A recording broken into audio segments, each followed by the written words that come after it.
Assalamualaikum warahmatullahi wabarakatuh. Alhamdulillah wassalatu wassalamu ala Rasulillah wa ala alihi wa sahbihi wa man tabi'ahu wa mawalah. Bulan Ramadan adalah bulan berpuasa, betul. Bulan Ramadan bulannya tarawih, betul. Bulan Ramadan bulannya qiyamul lail, tidak salah. Jangan lupa, bulan Ramadan juga bulannya tarbiyah keluarga. Tarbiyah artinya pendidikan. Bagaimana mendidik keluarga. Pendidikan apa? Yang pertama, bagaimana mendidik keluarga bangun malam. Rahimallahu mara'an. Allah mencurahkan rahmatnya kepada seorang laki-laki aiqaza ahlahu, membangunkan istrinya. Mungkin di bulan lain sulit, tapi di bulan Ramadan dapat dipastikan seorang suami membangunkan istrinya. Kenapa? Karena kalau tidak bangun, dia tidak makan sahur. Maka pada saat dia membangunkan, ini adalah pendidikan untuk bangun. Tidak hanya sekedar bangun, tapi juga setelah bangun, sholat sunat wudhu, habis itu sholat sunat taubat, habis itu sholat sunat tahajud, habis itu sholat sunat hajat. Syukur-syukur bisa berjamaah, amat sangat baik sekali. Suaminya jadi imam, istrinya jadi makmum, anak-anaknya yang selama ini belum pernah, inilah momentumnya. Melaksanakan sholat tahajud bersama keluarga. Kalau belum bisa panjang ayat pendek saja. Qul huwallahu, qul falaq, qul winnas, qul ya ayyuhal kafirun, izaja, alam nasrah, wadduha, inna ataina, wal asri. Ini amat boleh mengulang-ulang ayat-ayat yang sama di beberapa rakaat, tidak salah. Seperti yang dilakukan oleh Qatadah bin Nu'man dalam riwayat Imam Ahmad bin Hanbal dalam kitab Al-Musnad Ahmad bin Hanbal. Lalu kemudian hari ini kita menemukan di kota-kota besar, suami berangkat kerja, anak masih tidur. Ketika dia pulang malam, anaknya sudah tidur. Berangkat sebelum subuh, pulang setelah isya. Maka di bulan Ramadan, dia insya Allah bertemu makan dengan anak-anaknya. Apa kabar? Gimana sekolahnya? Gimana kuliahnya? Gimana nilainya? Gimana teman-teman? Gimana sholatnya? Gimana jilbabnya? Gimana puasanya? Jadi ada komunikasi. Jangan sampai kita menjadi silent generation. Generasi diam. Bapak, ibu, anak, kakek, nenek duduk bersama, sibuk dengan dunianya masing-masing. Keluarga model apa ini? Tidak ada komunikasi. Lalu kemudian masanya seorang ayah untuk menenteng, menarik, membawa tangan anaknya ke masjid. Coba tanya anak-anak, sudah berapa kali dibawa bapaknya ke masjid? Di bulan Ramadan lah saatnya. Habis makan sahur, duduk sejenak. Kenapa tidak sholat ke masjid? Bawa anak-anak ke masjid. Sholat subuh berjamaah ke masjid. Selama ini bapak tidak pernah dengar pengajian, istri juga sibuk wanita karir, anak-anak juga sibuk dengan PR-nya. Hari ini habis sholat subuh duduk bersama. Istri dengan ibu-ibu, bapak dengan bapak-bapak, anaknya.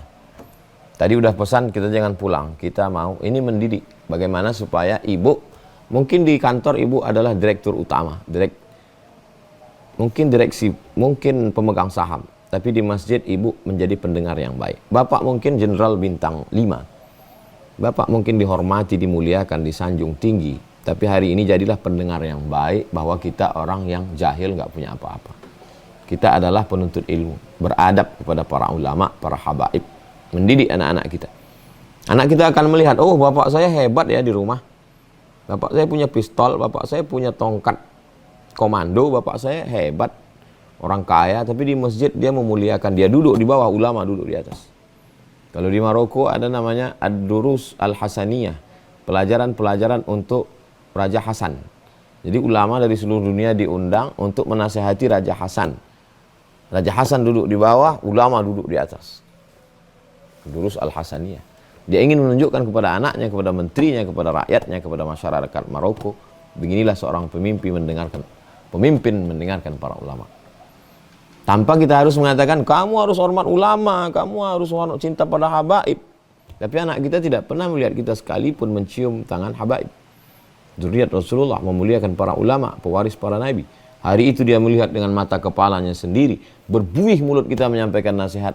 Jauh lebih bermakna ketika anak kita melihat langsung, bapak saya ke masjid. Anak-anak tidak bisa kita main suruh, ke masjid, ke masjid, ke masjid, ke masjid. Kita sendiri tidak pernah ke masjid. Madrasah Ramadan mengajarkan pendidikan yang luar biasa. Siang Ramadan, maka di saat itu kita sedang mendidik anak-anak kita bagaimana cerdas. Ketika makanan ini kurang masuk ke dalam tubuh, gula kurang masuk ke dalam badan lemah, yang naik itu adalah emosi, kemarahan, tidak terkendali. Saat itu anak-anak kita sedang melihat ayahnya orang yang bisa mengendalikan amarahnya.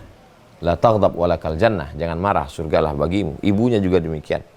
Dia tidak melihat pertengkaran, dia tidak melihat percekcokan di dalam, tapi dia melihat adalah sebuah ketenangan. Itulah yang sedang kita didik.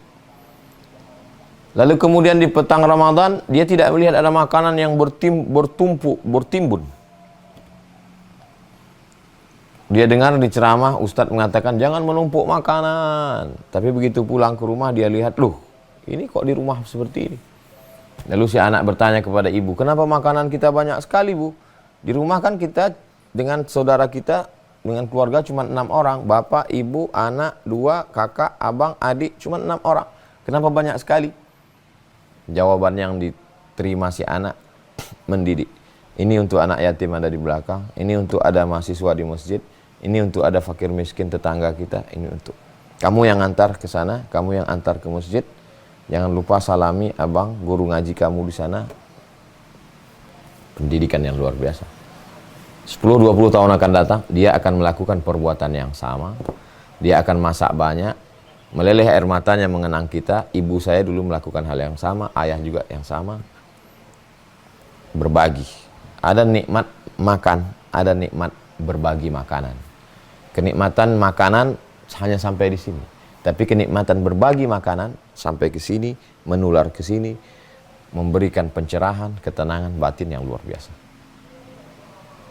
Lalu kemudian pada saat malam-malam tarawih, seorang anak sedang dididik, diajar bagaimana bapaknya dari mulai sholat isya berjamaah. Dia masuk, dia lihat bapaknya pakai sarung, pakai koko, pakai peci. Dari mulai wudhunya dia lihat, oh berwudhu ini begini. Masuk dia lihat kaki. Dia masuk mulai orang tuanya bersedekah. Lalu kemudian sholat qabliyah isya, sholat tahiyatul masjid, sholat qabliyah isya, sholat isya. Habis sholat isya duduk mendengarkan tausiah. Habis itu tarawih. Habis tarawih, selesai sholat sunat tarawih, lalu kemudian mereka sholat witir. Habis itu ternyata tidak pulang, bertadarus bersama. Syukur-syukur bisa bapaknya, anaknya di samping buka mushaf. Bapak saya bisa ngaji juga. Selama ini saya tidak pernah mendengar suaranya. Selama ini saya tidak pernah lihat dia buka Quran. Si ibu dengan jilbabnya yang panjang, dia sedang mendidik anaknya jangan membuka aurat. Jadi betapa Ramadan ini adalah bulan pendidikan yang luar biasa. Ramadan bulan syahr tarbiyah. Kita tidak sedang mengajarkan anak kita adab, tata krama, sopan santun, budi bahasa, moral, etika, menurut etimologi, menurut terminologi, menurut bahasa, menurut istilah, menurut pakar ini, menurut ini, tapi kita langsung menerapkannya. Lisanul hal, perbuatan, afsah min lisanil maqal. Perbuatan itu lebih menyentuh, lebih sampai ke hati, ke pikiran, dan berefek pada perbuatan daripada hanya sekedar ucapan. Kamu mesti berbagi kepada fakir miskin, kamu mesti peduli kepada orang susah, kamu mesti. Tapi dia tidak pernah melihatnya di alam nyata. Tapi kita langsung mengaplikasikannya ke alam nyata. Kamu mesti sholat baca Quran, kamu mesti sholat berjamaah. Kita tidak pernah bercerita, tapi langsung mengamalkannya. Inilah sebenarnya yang diinginkan. Bulan Ramadan adalah bulan penanaman nilai-nilai. Bulan Ramadan bukan hanya sekedar bulan euforia, bangga dengan masjid yang ramai, tapi setelah itu hilang. Apa yang kita tanamkan ke dalam diri anak-anak kita selama bulan suci Ramadan?